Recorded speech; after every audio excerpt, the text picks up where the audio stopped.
চলো সুজাতা, তোমার 1 মিনিট সময় শুরু এখন।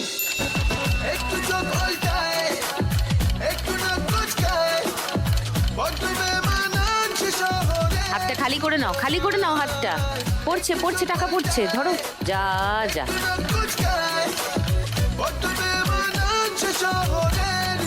হাতটা খালি করে নাও।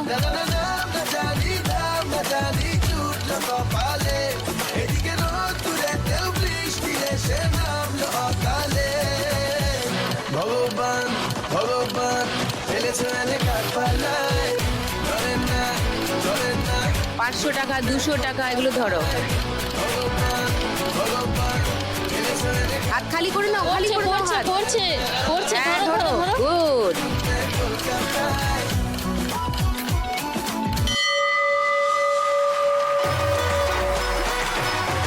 500, 1000, 3000 করেছো কি? 3200, 30, 40, 50, 60, 4660।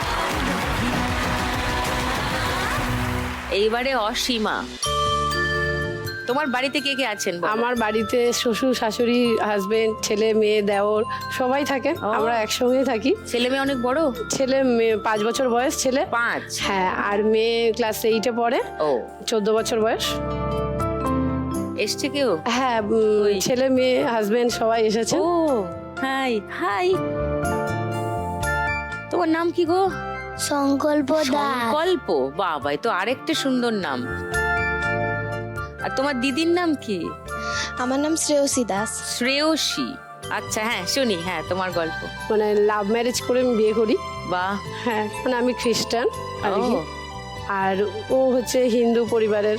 তো আমার বাড়ি তো অনেক দূর, মানে আমার বাপের বাড়ি হচ্ছে কৃষ্ণনগর আর ওর বাড়ি বাঁকুড়া বিষ্ণুপুর। তো সবাই এটা শুনে একটু অবাক হয় হ্যাঁ, যে নদিয়া থেকে বাঁকুড়া কেমন করে পৌঁছালে? বিয়ে হলো, এইটাই জিজ্ঞাসা করে সবাই। হ্যাঁ, বেশ ভালোই চলছিল।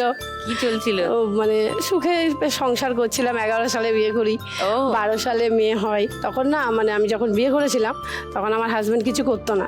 ও, তো বাড়িতে আমি মিথ্যা করে বলেছিলাম যে না, ও কাজ করে আর কি। তারপরে ও তো জানে যে বাড়িতে এরকম বলেছি মিথ্যা কথা, তাহলে তো কিছু তো আমাদেরকে ওকে তো কিছু করতেই হবে সংসার চালানোর জন্য। দিয়ে তারপরে ও নিজে থেকে ড্রাইভিংটা শেখে। দিয়ে তারপর বলছে যে আমি ড্রাইভিং শিখেছি, তাহলে আমি ড্রাইভিংটাই করব। দিয়ে তারপরে একটা গাইনো ডাক্তারের কাছে কাজ পায়। তো সেখানেই বেশ থাকতো। ডাক্তার ওকে খুব ভালোবাসতো, নিজের করে নিয়েছিল ওকে। তার মধ্যেই ছেলেটা হয়। দিয়ে ছেলে হওয়ার পরে বেশ ভালোই চলছিল। চলার পরে একদিন হঠাৎ করে আমার হাজব্যান্ডের স্ট্রোক হয়। মানে হসপিটালে নিয়ে যাওয়ার আগেই না ওর ডান দিকটা প্যারালাইসিস হয়েছে। হ্যাঁ। তারপরে হসপিটাল নিয়ে গেলাম, সঙ্গে সঙ্গে ডাক্তারও এলেন ওখান থেকেই। প্রচুর হেল্প করেছিলেন উনি, প্রচুর হেল্প করে ওনাকে ভালো, মানে 1.5 মাসের মধ্যে সুস্থ হয়ে গেছে। তারপরে ও ডাক্তারের কাছে কাজ করতেও যায়, কাজ করে, কিন্তু ডাক্তারের আশেপাশের লোক মানে ডাক্তারকে ঠিক করে না। মানে বলে যে না, ওর স্ট্রোক হয়েছে, গাড়ি চালাচ্ছে, এটাতে একটা প্রবলেম, হ্যাঁ তোমাদের জীবনের দাম আছে, এরকম করে করে ডাক্তারের ব্রেনটা অন্যরকম করে দেয়। তারপরে ওকে যাই হোক কিছু না কিছু একটা ক্লু দেখিয়ে ওকে কাজ থেকে ছাড়িয়ে দেয়। তখন তো আমাদের খুব প্রবলেমে পড়ে যাই যে আমার ছেলে রয়েছে, মেয়ে রয়েছে, তাহলে এবার আমি সংসারটা কী করে আমার চলবে। তারপর আমি লোন নিয়েছি, হ্যাঁ সেই লোনটা আমার চলবে কী করে। প্রচণ্ড প্রবলেমে পড়ি, ডাক্তারকে অনেক রিকোয়েস্ট করি, কিন্তু ওনার সাথে কথা বলার পর্যন্ত সুযোগ আমাকে কেউ দেয়নি। এরকম করলো। দিয়ে তারপরে ও বলছে যে না, এরকমভাবে তো চলে না, আমাকে যাই হোক কিছু তো করতেই হবে। তারপরে আমাদের ওইখানেই একটুখানি দূরে বাড়ি, উনি কিন্তু ওনার সব কিছু জানার পরেও ওকে কিন্তু কাজে রেখেছিল। তো সেটা আমাদের কাছে সত্যি খুব ভাগ্যের একটা ব্যাপার যে সব কিছু জানার। কি কাজে ওকে রেখে? মানে ড্রাইভিংয়ের জন্যই, ড্রাইভ। ড্রাইভিংয়ের জন্য চলছে দিয়ে, তা আমি দেখছি ডাক্তারের কাছে কাজ করতো মানে সেখানে একটা রোজগারটা একটু বেশি ছিল। আর তারপরে এখন আর সেই জিনিসটা হচ্ছে না। ছেলেটাও বড় হচ্ছে, স্কুল যাবে, এবারে স্কুলে ভর্তি করতে হবে, মানে খরচা বেশি। তারপর আমি কাজ খুঁজি, আমি যাকেই দেখা হয় না আমি তাকেই শুধু বলি যে আমার একটা কাজের জোগাড় করে দিতে। দিয়ে তারপর আমাদের যে কাউন্সিলর ছিল সে কিন্তু আমাকে একটু হেল্প করলো। সে কি করলো, ওই পার্কের তখন প্রজেক্টের কাজটা এসেছিলো, বললো পার্কের জল দেওয়ার কাজ তুমি করতে পারবে, মাত্র 2000 টাকা বেতন। আমি বললাম হ্যাঁ পারবো, আমি পারবো না কেন, চেষ্টা করবোই।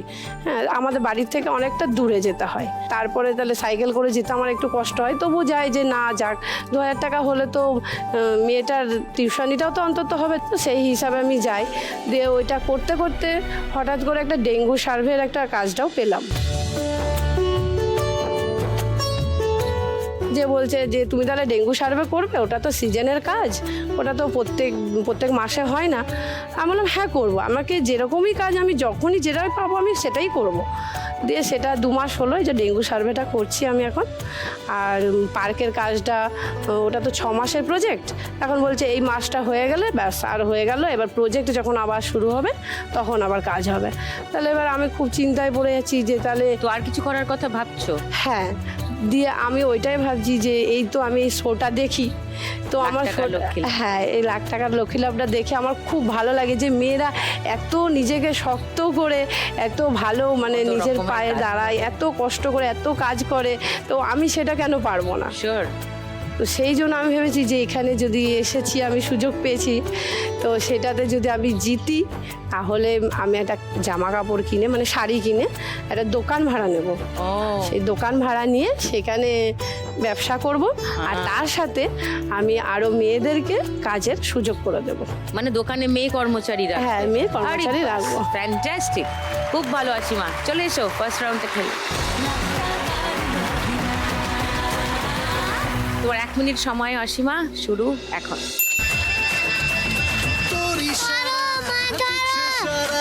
সিগন্যাল মানে না আমার দিল বেচারা, সাবধানে প্লিজ আস্তে লেডিস, ধরো ধরো ধরো ধরো বাচ্চা মিনি মিনি স্কার্ট পরা চাই তোর সঙ্গে যারা, মোটা বড় পাগলা বাউল নাচে তাদের না রে, বলে যা ও রঙ্গিলি এতদিন কোথায় ছিলি, লেকচার দিস না খালি ফাঁকা মাঠে, হানি বানি হানি। হাত না খালি করে নিলে ধরতে পারবে না।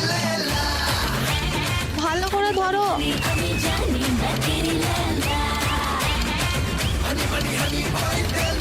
হাতটা খালি করে নাও, খালি করে নাও। 500, 1000,